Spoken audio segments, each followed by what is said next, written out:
No momento que faço esse vídeo, nosso IPCA acumulado está em 10,25%, o que significa que se você está investindo dinheiro e ele está rendendo menos do que isso, você está perdendo dinheiro por nada. Chegou o momento dela, do terror do Banco Central, por favor, pode entrar a inflação.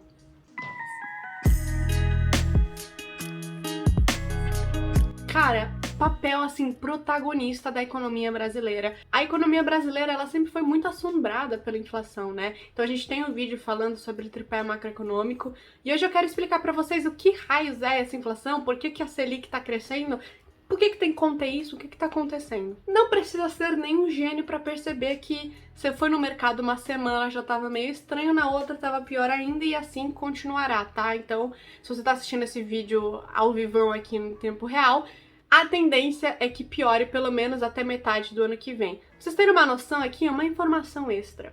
Eu tô fazendo uma aula de teoria monetária, né? Teoria de economia monetária, isso mesmo.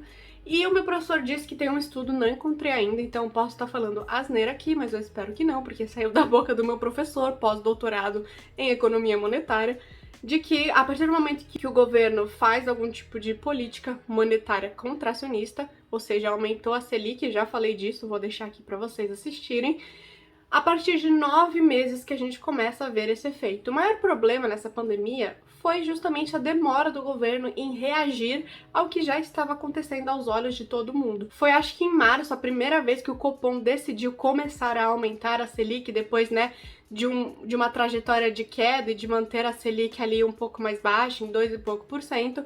Agora a gente já tá em 7 e a expectativa é que ela chegue até 10 e pouco por cento. Mas o foco é na nossa protagonista, inflação. Inflação é o que faz você perder poder de compra. No vídeo sobre juros eu expliquei bastante sobre isso, por exemplo. Hoje, algo que vale R$10 com a inflação, amanhã pode valer 15, 20, enfim, vai subindo. O famoso exemplo do Kinder Ovo. Eu, quando era pequena, ganhava vários Kinder Ovos do meu avô. Eu adorava Kinder Ovo, um chocolate chique, lindo, gostoso, que vem quase nada, né, gente? Tristonho. O ovo de Páscoa do Kinder Ovo, menina, um absurdo de caro, impossível comprar aquilo. Mas essa é um clássico, né, falar do Kinder Ovo, porque se você pega o preço dele muito antigamente, hoje em dia, cara, a gente não tem nem vontade de comer o Kinder Ovo de tão caro que tá essa bolinha de chocolate. Algo que eu acho legal de comentar quando a gente tá falando de inflação é sobre valor real e valor nominal. Quando a gente tem um aumento de inflação, normalmente a gente também tem um aumento do nosso salário e a gente acha show de bola, nossa, estou ganhando mais dinheiro. Mesmo pensamento você pode ter com os seus rendimentos. Você está investindo o seu dinheiro e você está ganhando todo mês uma quantia pelos seus rendimentos. Só que aí entra a diferença entre valor real e nominal.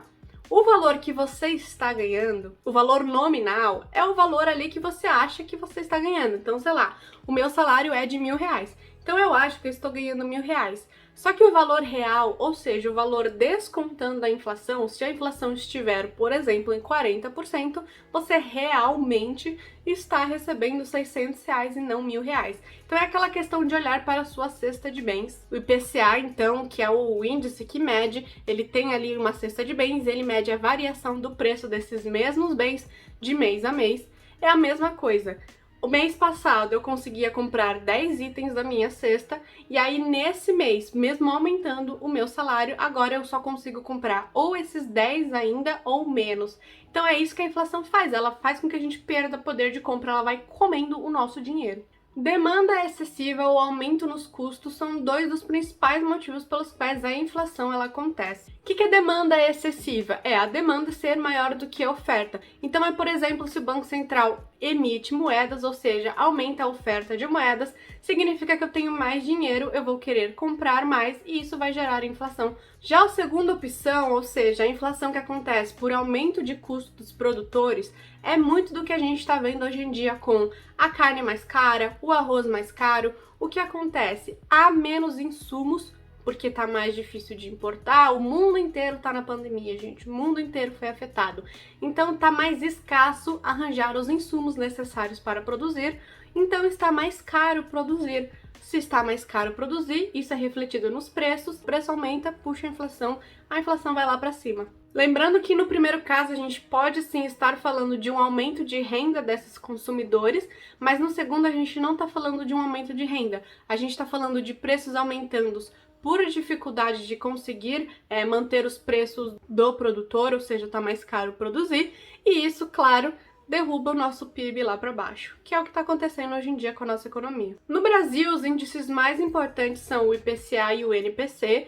O que acontece? Lembra que eu falei da cesta de bens? Existe um índice que o IBGE calcula, Índice de Preços ao Consumidor, e ele faz justamente isso. Ele junta a cesta de bens ali que o brasileiro médio consome e ele vai começar a medir quanto que varia o preço dessa mesma quantidade de produtos mês a mês. Se vocês já acharam um absurdo quando eu disse e dei o exemplo de uma inflação de 40%, na época dos anos 80 e 90, aqui no Brasil, antes do Plano Real, a inflação chegou a 6.800%.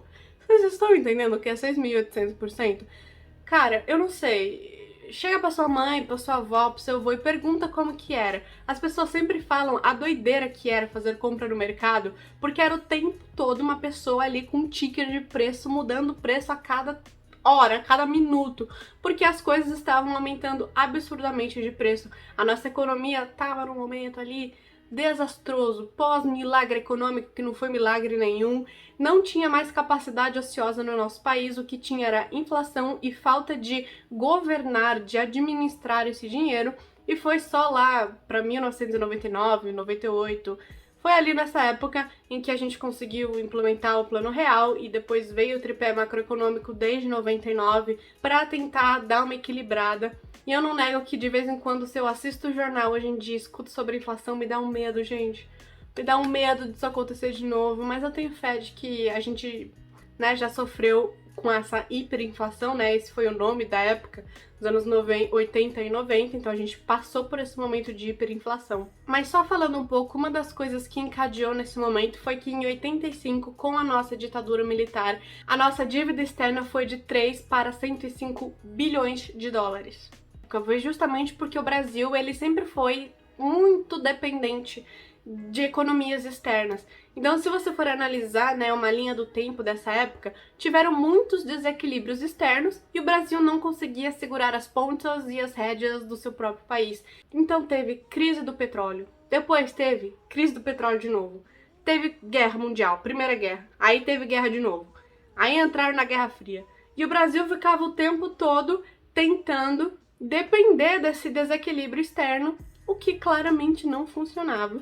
E aí foi implementado o Plano Real em 3 fases. Primeiro teve que ter o ajuste fiscal, depois a nossa famosa URV e depois teve a implementação do real mesmo. Na época o que a gente utilizava era o cruzeiro e aí 2.750 cruzeiros viraram R$1. E foi isso que ajudou a controlar. Se você gosta desse assunto, eu recomendo um livro incrível, A Moeda e a Lei, do Gustavo Franco. Foi um livro que eu usei muito para estudar tanto teoria monetária quanto matérias de FES, que eu sempre falo de FES para vocês, e também de economia brasileira. E eu acho bastante interessante entender, principalmente nesse momento que a gente está vivendo, né, agora, ao vivão, entender Plano Real, entender reajuste é muito, muito importante. E é com isso que eu fecho o vídeo, pedindo para você ir atrás de estudar um pouco mais sobre isso. E eu espero que eu tenha ajudado, que eu tenha falado alguma novidade, que você tenha aprendido alguma coisa nesse vídeo. Eu também sou capaz de aprender, então se eu não falei alguma coisa, comenta aí, vamos discutir. Eu não sei de tudo, eu não sou dona da economia, então tem muita coisa ainda que eu quero aprender e que eu preciso aprender. Se você souber, comenta aí e até o próximo vídeo.